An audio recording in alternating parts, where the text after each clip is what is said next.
Sang-ayon daw si Vice President Sara Duterte sa paniwala ng kanyang amang si dating Pangulong Rodrigo Duterte na drug addict si Presidente Bongbong Marcos.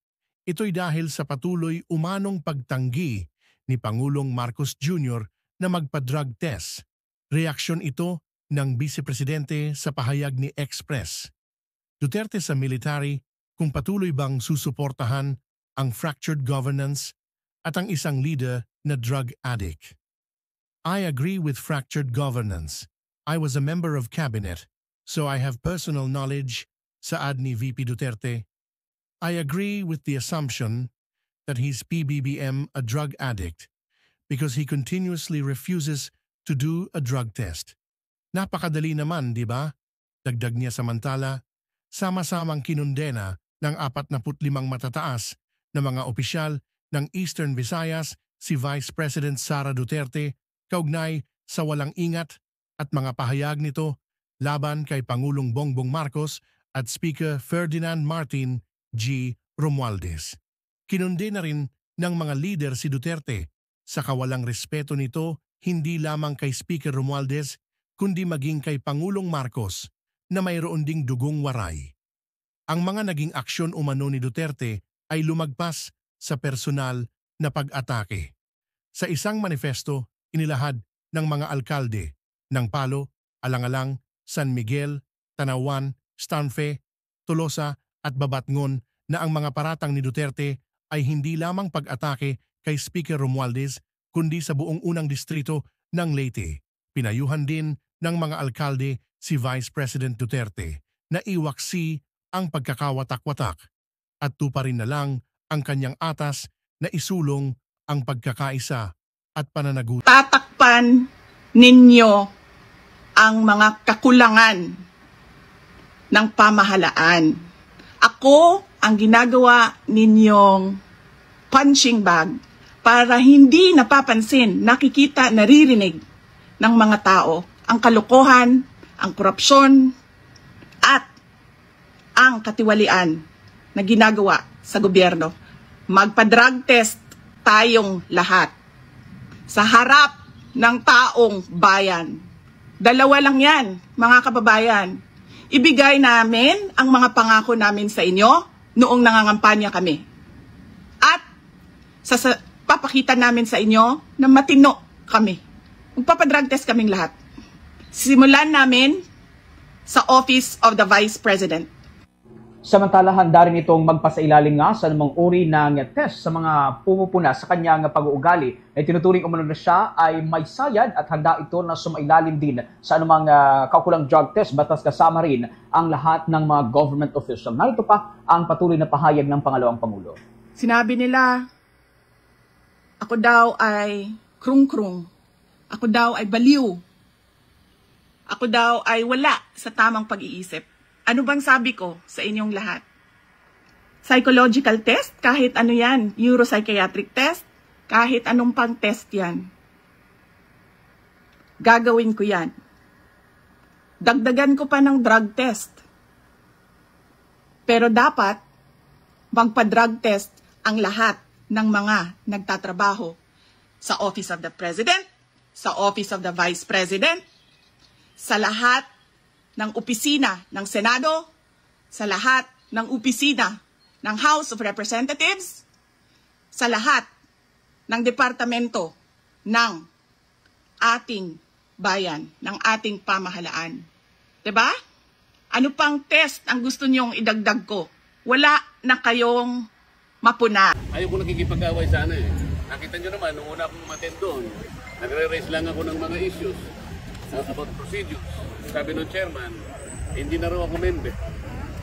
As member, hindi na raw ako pwedeng mag-raise ng procedural issues. Saan ka naman nakakita ng ganon? I am still, and the last time I checked, I am still an elected member of the House of Representatives. At dahil nga, member ako ng House of Representatives, kahit anong komite yun, kaya sabihin nilang hindi ako member, pwede ako magsalita at mag-participate. Kung pipigilan nila ako, di ba nyo naiintindihan kung anong classic procedure, kung anong classic tuntunin na meron kami? Pang 17 taong ko na sa Congress, ngayon ko lang po nakita ang mga pangyayari ito. Nalulungkot po ako, nagdaramdam ako, nai-stress ako kung bakit nangyari ito. Ito naman pagdinig na ito, in aid of legislation, kayo po na nasa media, alam kong nalalaman na ninyo, hindi na po in aid of legislation. Kung totoo po, na isinasaalang-alang namin yung paggasta at kailangan po natin pusisiin. Tama naman po yun. Lahat tayo katungkulan natin maging transparent, maging accountable. Ang tanong, ang House of Representatives po ba ang gaganap sa tungkulin ng Commission on Audit? Pagka gano'n, detanggalin na po natin ang COA sapagkat sila na po ang nag-audit. Wala po sa tungkulin namin ang mag-audit. Kung sasabihin nila, hindi kami nag-audit. Ang ginagawa namin is investigation in aid of legislation. Okay, kung yun ang ating objective, bakit isa lang inimbestigan natin? Ilang opisina ba ang merong confidential fund sa palagay nyo? May idea ba kayo? NGOs na lang, National Government Agencies. Ilan ba karami ang National Government Agencies? Palagay mo na lang 500. Okay? At yung kalahati nun, binigyan ng confidential fund. 250 yun. LGUs, sila ng LGUs. Mga mayors and gobernador. Palagay mo lang 1,000. Kalahati nun, 500. Buti 750 na yun. What about the GOCC? Government-owned and controlled corporations. Mga 300 yan. Kalahati na lang. 450. Papalagay mo lang 1,000 na lang ang nabigyan na hensya ng gobyerno. Bakit? Bakit Office of the Vice President lang? Wala pong nagtataka sa atin kung bakit ang pinipilit na isolate lang, ang pinipilit na gisain lang, Office of the Vice President.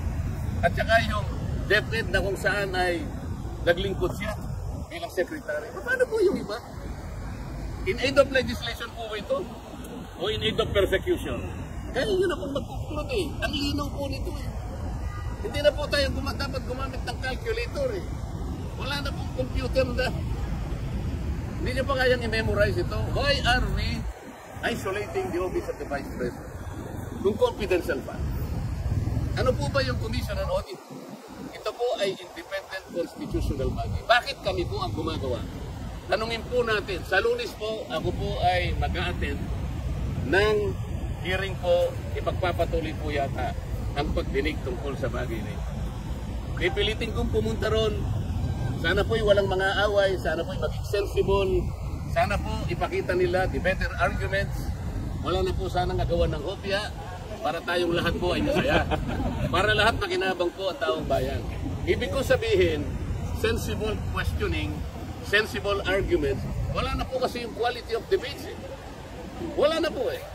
Noon po, yung unang pasok po sa Congress, napaka-maingat namin kasi pag-address sa bawat isa sa amin. The Honorable Gentleman from Bohol, ganun kami. The distinguished Congresswoman from Leyte.